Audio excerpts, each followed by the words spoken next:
The Manila Chronicle has been hailed as one of the finest newspapers ever to be printed in the country. Since its first edition back in 1945 up to its last edition in 1998, the Chronicle has been home to some of the country's brightest journalists and talent.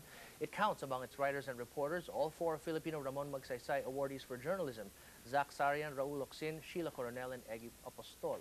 Now, a book has been written about the paper that has shaped the hearts and minds of generations of Filipinos. Written by Raul Rodrigo, The Power and the Glory, the story of the Manila Chronicle weaves together the story of the country, together with the story of the men and women who covered the Philippines and how they did it. And joining us in the studio is the book's author, Raul Rodrigo. Sir, welcome. Nice to see you. Nice to be here. This is sort of, I don't know if you're planning, well, I guess you are, a series, but you wrote Kapitan about Henny Lopez, and now you're doing Manila Chronicle. How did this project come about? The Chronicle book? Yeah. Well, I've been writing books on the Lopez Group since 2000. Yeah. I've written the family history, which is Phoenix. And then I did one in Meralco, did one in First Holdings. And then in '04, Oscar Lopez called me and said, I think it's time for a book on the Chronicle. I said, okay. And why do you think it's timely at this point? Because I think the questions of the quality of the media are important now. As you say, there was so much talent in the Chronicle, and the question about the Chronicle was that whether there was such a thing as justice in the broadsheet world, whether you could be good and survive.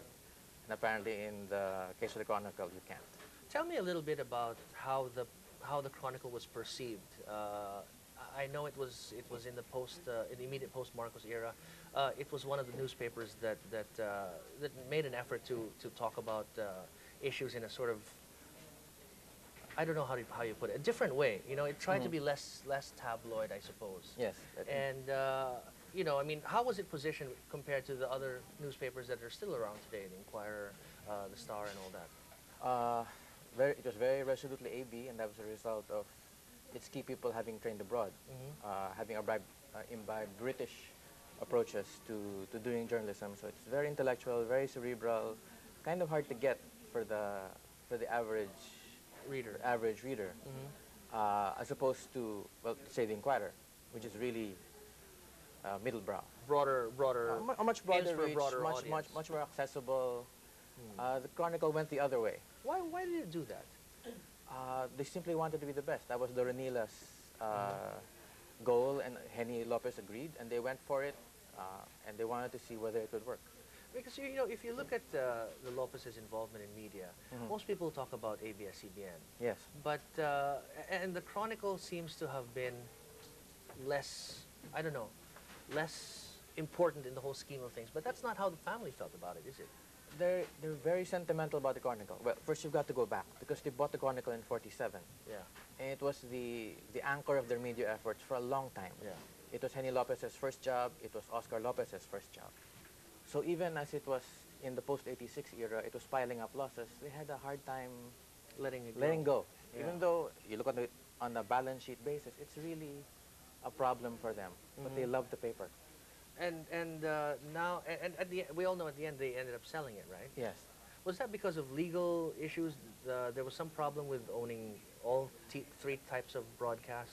In three types of media? Yes. In 1993, Malacanang came out with an EO banning tri-media ownership, and that became the reason to let go. Yeah. But actually the problems, they had been thinking of selling it for 3 years before that date, so really it gave them a convenient way out. But the financial problems were very real years before that point. Who were just shifting topic, who were you think, the main people in the Chronicle? I mean, a newspaper is even if the readers don't necessarily know that, a newspaper is really defined by certain key people in the organization who set the editorial tone, who run the business, who make key decisions. In the Chronicle, who do you think these people were? Well, you'd have to divide them into eras. Before '72, before martial law, you're talking about Yaying Solyonco, Celso Cabrera, Ernie Del Rosario, Renato Constantino, Chita Nakpil. These are some of the key people.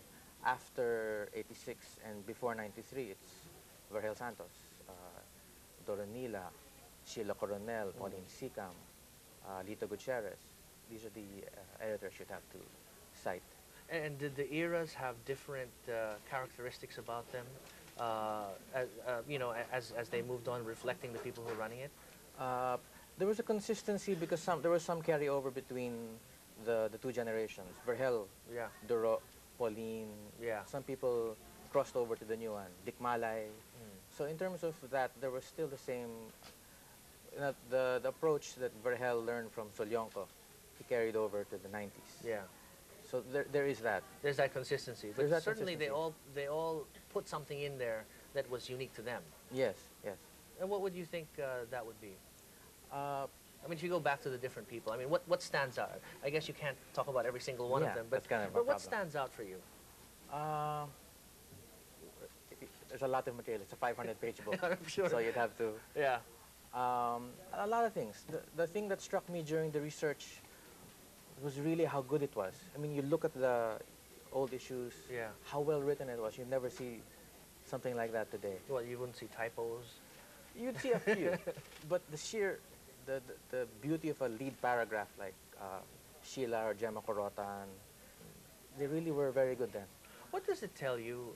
I mean, you wrote the book. You sort of researched not just the book itself, not just the Chronicle, but the media and how it's evolved over time. Mhm. What does the closure of the Chronicle tell you about the state of media today?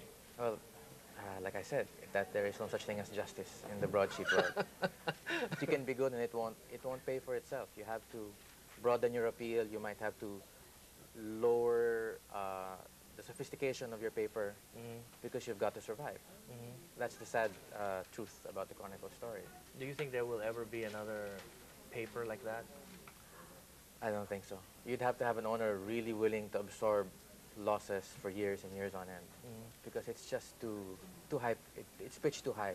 Yeah. It's not that accessible. But I'm sure there are people who used to read the Chronicle who miss it. I'm sure. You don't think that there's enough people who would want something like that back? There weren't enough people to pay for it back then, and now print is a declining medium. So is this sort of I don't know? Is this sort of I don't want to swan song to the print media? Is that in a way, or am I going too far with that? Saying that, can you read in the story of the Chronicle perhaps the decline of print media Definitely, as a primary medium? For the Lopezes to say our money, because there was a point around 88 or 89 where they could have put 10 million in the Chronicle, 10 million ABS-CBN. Yeah. And they said our money is going to get us a better return in ABS-CBN. That's true. So purely financial. You have to be realistic. Yeah. You have to be realistic. It was more about, the Chronicle for Henny was more about sentiment, more about how much he loved the paper. But some people watching would probably say, no, print media's influences has not declined.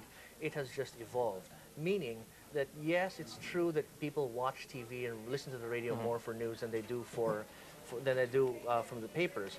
But it is also true that many of us in the broadcast media still are influenced by what we read in the papers. So Yes. some people will say it's not necessarily the decline of the print media. It's just becoming influential in a different way. Your reaction to that? Okay, let's take, there was the Chronicle and there was the Inquirer. And the Inquirer took the middle brow approach, trying to be accessible. Yeah. And then what they did beginning around 1992, 93, they tried to go upscale. They hired Chronicle people. Yeah. The Ronila is there now. Yeah. So that's Conrad de probably the Quiros best is- compromise. Yes, that was what they did. They got the market first, and then they went upscale later. And the book is on sale now. Yes, Lopez Museum. Just the Lopez Museum.